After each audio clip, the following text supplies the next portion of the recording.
Shalom anak-anak, hari ini kita akan melanjutkan pembelajaran kita tentang Dena.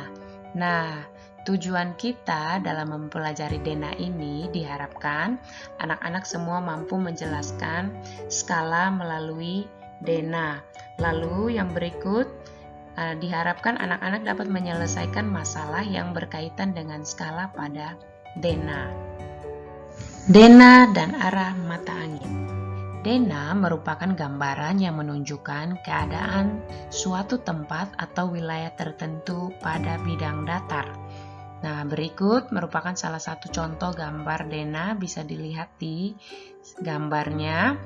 Nah, seperti ini salah satu contoh gambar Dena ya. Berikut kita lihat lagi tentang arah mata angin.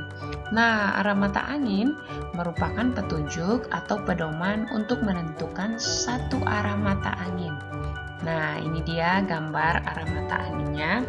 Di situ anak-anak bisa lihat ada arah utara, timur, barat, selatan, tenggara, timur laut, barat daya. Nah, antara arah utara dan timur laut membentuk sudut 45 derajat. Sedangkan antara arah utara dan timur membentuk sudut 90 derajat. Nah, ini juga ya, antara selatan sampai ke utara sini membentuk sudut 180 derajat. Seperti itu. Membaca Dena sederhana. Dena dapat digunakan untuk membaca atau menemukan letak suatu tempat. Nah, berikut kita sudah punya arah mata anginnya. Sekarang kita mau lihat denanya. Nah, berdasarkan dena di atas, dapat ditentukan letak beberapa tempat sebagai berikut. Nah, rumah Jessie berada di sebelah selatan dari rumah Aditya dan berada di sebelah utara rumah Mita, di sebelah timur pasar, di barat laut dari rumah Bayu, dan di sebelah tenggara dari rumah Rizky. Menggambar Dena, letak benda. Nah, untuk menggambar Dena, kita perlu langkah-langkah dalam menggambarnya. Yang pertama, kita harus menentukan salah satu titik acuannya ya. Di sini Miss Nana sudah siapkan gambarnya. Nah, kita tentukan dulu titik acuannya. Di situ Miss Nana mau pilih rumah Adit sebagai titik acuannya.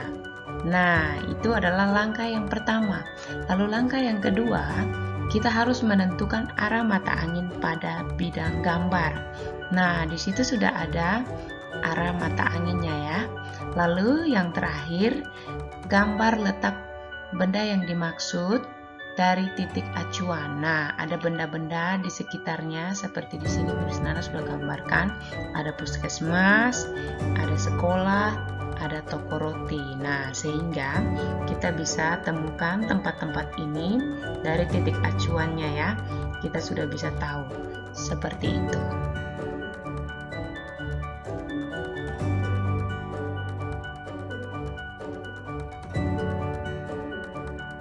Berikut kita akan menentukan rute perjalanan. Nah, rute perjalanan adalah arah jalan yang dilalui oleh seseorang saat menuju lokasi tertentu.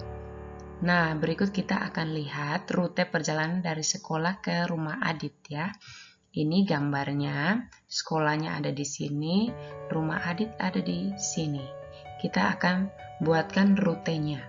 Nah, rute yang pertama bisa saja dari sekolah menuju ke arah barat melalui jalan Kancil 2 sampai melewati puskesmas. Nah, di perempatan jalan belok ke utara melalui jalan Elang 2 sampai ujung jalan belok ke barat melalui jalan Kancil 1. Rumah Adit ada di kiri jalan. Nah, kalau begitu rute keduanya kita bisa lewat sini ya. Dari sekolah lurus ke arah barat. Nah, sampai perempatan jalan pasar. Setelah melalui pertigaan, belok ke arah utara melalui jalan elang 1. Di pertigaan jalan berikutnya, belok ke arah timur. Rumah Adit ada di sebelah kanan jalan. Nah, seperti itu.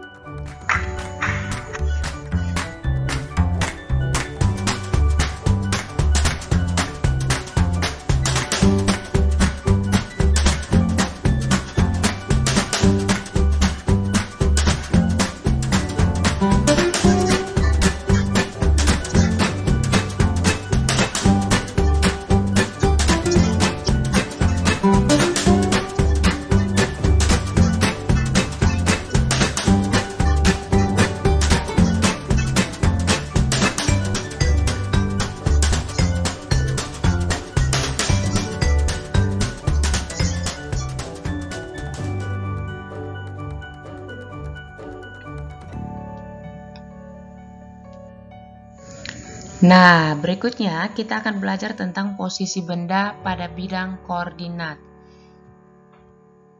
Bidang koordinat merupakan gambar petak-petak yang tersusun dalam baris dan kolom. Nah, berikut ini adalah contoh barisnya ya. Ini sudah ada angka 1, 2, 3, 4, 5. Ini mewakili setiap barisnya. Nah, ini ikuti arahan PowerPoint ini merupakan baris ya. Lalu berikut ini yang area A, B, C sampai H ini adalah area kolom ya. Ini kolom A, kolom B, C dan seterusnya. Nah, berikut kita akan menentukan posisi dari hewan-hewan yang ada di dalam bidang koordinat ini, kira-kira dia ada di koordinat berapa ya. Kita akan tentukan dulu domba. Domba itu ada di D4 ya. Jadi ini D4. Lalu berikut bebek ada di kolom H baris kelima. Lalu ayam ada di kolom B baris ke-2. Kemudian kambing ada di kolom F baris ke-3.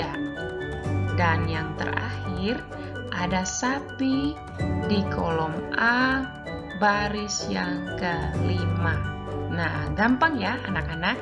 Nanti kalian bisa kerjakan sendiri di buku SPS-nya ya.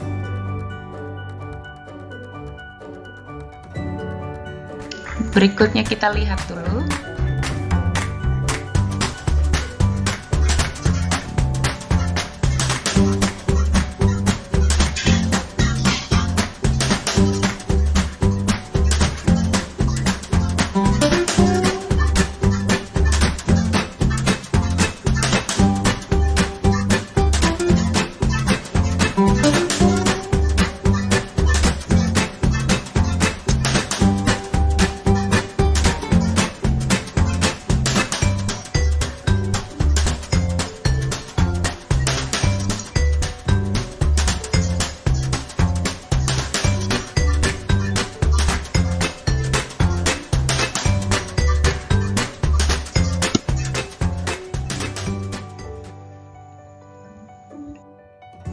Nah, berikutnya kita akan lihat lagi cara membaca menggunakan pasangan terurut X, Y.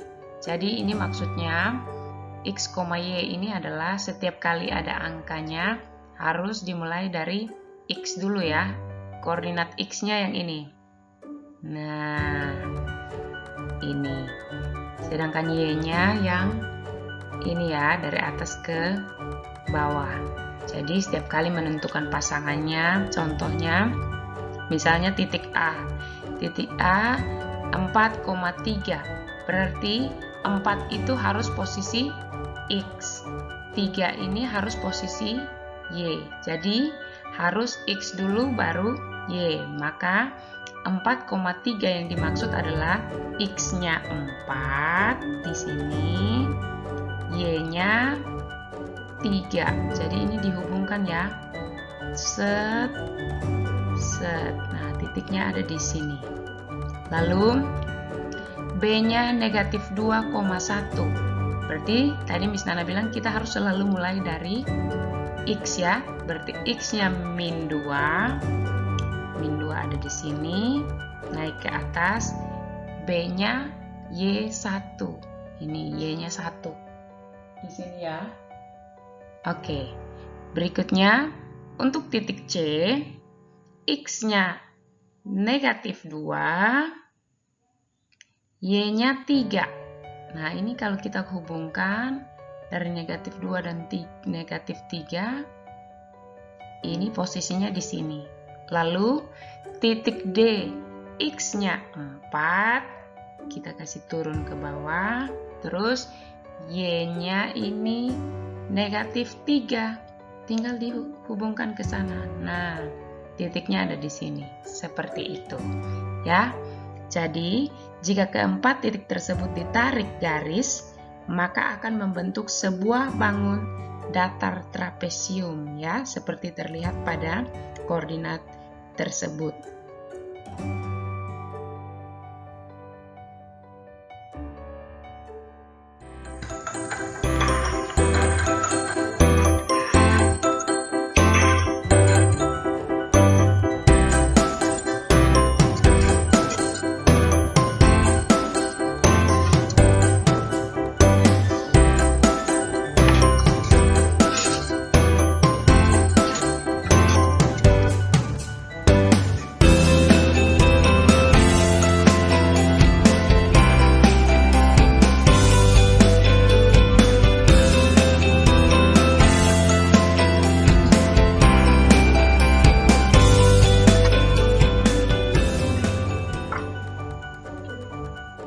Nah, anak-anak, kalian sudah menyaksikan video pembelajaran tadi, mudah bukan?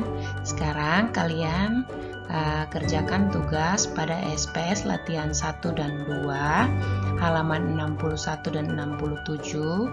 Kerjakan seluruhnya, kecuali nomor 1 pada latihan 2, bagian A sampai E saja ya. Itu saja. Sampai ketemu lagi dalam pembelajaran matematika berikutnya. Shalom, Tuhan Yesus memberkati anak-anak semuanya.